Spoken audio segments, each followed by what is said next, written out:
Depois de mostrar escavadores encontrando uma opala negra, após passarem por bastante dificuldade, Joias Brutas passeia através da pedra preciosa até adentrar o Column do protagonista Howard Hatchner. Em seguida, o longa faz questão de apresentar sua principal característica, o barulho constante.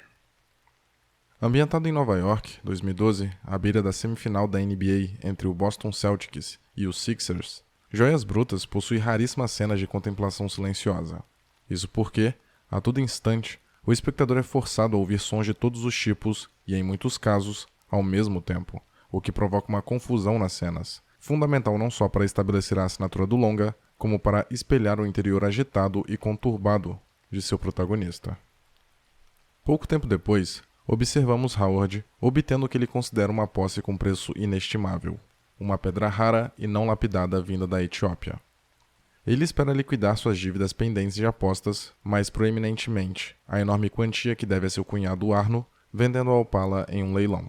Mas quando seu assistente The Money leva Kevin Garnett, um famoso jogador norte-americano de basquete profissional da época, à loja, Howard percebe que pode tirar proveito do fascínio que o jogador sente pela pedra. Garnett acredita que com a opala em seu domínio, seu desempenho em quadra será imparável e quase implora, já que não poderia comprar, para tê-la emprestada a fim de mantê-la perto de si em seus próximos jogos. Desse modo, essa é a primeira aposta de Hatchner, que o público acompanha desde o princípio. Howard entrega a Kevin a pedra em troca do anel de campeonato do jogador ganho em 2008, que Ratner penhora logo em seguida, a fim de imediatamente apostar o dinheiro no Celtics. Não apenas no time, mas também no desempenho pessoal de KD. Apesar dos alertas de seu agente de apostas, que descreve corretamente como a mais idiota que ele já ouviu, Howard é estupidamente determinado. O problema é que a impulsividade e teimosia de Hatchner neste caso renderia bons frutos, pois sua intuição estava correta. Porém, seu cunhado impediu que a aposta fosse concretizada. Logo, tanto Howard quanto Arno não ganhariam nenhum centavo. Como é intuitivamente fácil identificar, Howard Hatchner é um teimoso viciado em jogos de azar, e como a maioria que possui esse problema, o personagem acredita que vale a pena arriscar tudo pela chance de vencer, pois ele só precisa de uma aposta que dê certo para sua vida melhorar. Mas apesar do nome, Joias Brutas busca relacionar o que permeia as apostas com a exploração e expansão insaciável e constante exigidas de um sistema que se lança e provoca nos indivíduos afetados a sua própria destruição. Certamente, esta não é uma história sobre pedras preciosas. O protagonista é ganancioso, mas não tem medo de gastar milhares de dólares porque confia cegamente em sua intuição, além do vício em apostas facilitar suas tomadas estúpidas de decisão, pois ele sente um prazer quase orgástico em ganhar dinheiro de forma arriscada. Encontrar a maior margem de lucratividade para Howard não é apenas satisfatório ou vantajoso, é literalmente sua única forma de vencer. Por isso, ele depositou todas as suas esperanças na opala, porque devido às múltiplas camadas de exploração necessárias para obter a pedra, ela se tornou um objeto valioso e, consequentemente, o potencial de lucro é grande. Isso explica a cena inicial dar ênfase na lesão horrível que um dos mineradores apresenta. É a prova de que a opala vale o esforço. Mas embora em qualquer aposta no mercado de ações ou esportivo, o jogador confie no trabalho árduo de outros para calcular a melhor vantagem para ele, suas apostas se resumem no final à preferência pessoal. Apesar de todos os algoritmos, estatísticas, análises de especialistas, segmentos inteiros de economia e mídias dedicadas ao jogo, não há como garantir uma grande vitória e sempre há o risco de uma perda irremediável. Na verdade, a chance de se perder precisa ser maior do que a de se ganhar, para que essa prática seja rentável, viável e contínua. Contudo, para um viciado em apostas, tudo isso não importa. A adrenalina de acompanhar os resultados, a expectativa para confirmar sua crença infundada em superstições e a confiança na própria intuição são o suficiente para, neste caso, Howard pegar todo o dinheiro que milagrosamente ganhou para arriscar sua vida em um jogo de basquete. Apesar de toda a aversão inicial que é criada a partir de Howard, o personagem é surpreendentemente carismático e de boa lábia. Na verdade, ele é um sujeito difícil de se livrar, seja por falar demais, pela sua expressão de coitado ou por incapacidade de aceitar a rejeição. É irritantemente persuasivo, mas ao mesmo tempo desperta desconfiança e asco. Esse sentimento é visto e transmitido através de sua esposa, com quem vive um casamento de fachada inclusive, e Arno, duas pessoas que nem suportam olhar para o rosto de Hatchner, mas que se veem obrigados a conviver com ele.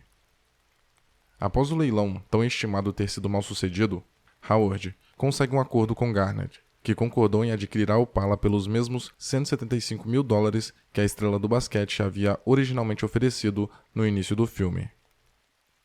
Imaginava-se que, tendo o dinheiro suficiente para pagar o cunhado, cuja paciência estava no limite, Hatchner iria quitar sua dívida.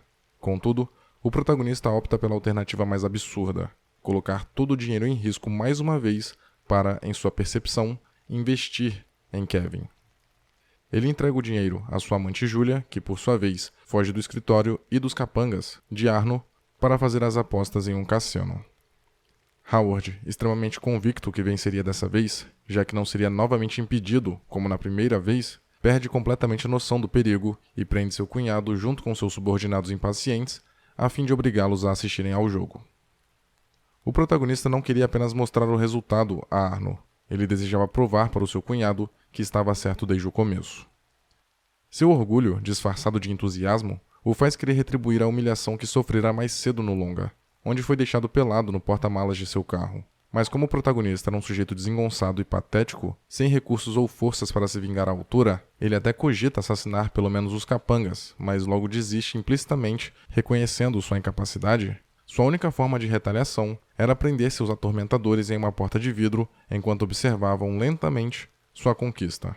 Afinal, em sua cabeça, a vitória era garantida. Quando o jogo acaba, Arno, impressionado com o que havia acabado de testemunhar, passa por uma mudança de percepção. Já existiam indícios de que o sujeito não era perverso, mas neste momento fica claro que ele estava apenas irritado, porém ainda disposto a perdoar Howard. Contudo, seu capanga Phil não experimenta a mesma sensação. Depois de ter sido libertado da prisão claustrofóbica, o sujeito, claramente tomado pelo ódio, outrora contido pela audácia de Howard, atira na cabeça dele a queima-roupa, sem hesitar, sem remorso. E quando Arno protesta contra o assassinato de seu cunhado, Phil também mata seu chefe, antes de começar a saquear todas as joias da loja de Howard. Por mais idiota que Hatchner fosse, a audiência foi levada a gostar do personagem. Nós torcemos para que ele pague suas dívidas, seja bom com os filhos e menos desagradável para a esposa. Até mesmo que volte com Julia, quando claramente ele não a merece. Embora suas sequenciais decisões estúpidas dificultassem o processo de empatia, o personagem não era completamente detestável. Ele era imprudente, destrutivo, egoísta, ciumento e zangado, mas não merecia esse fim, apesar dele parecer o único possível ou o mais apropriado.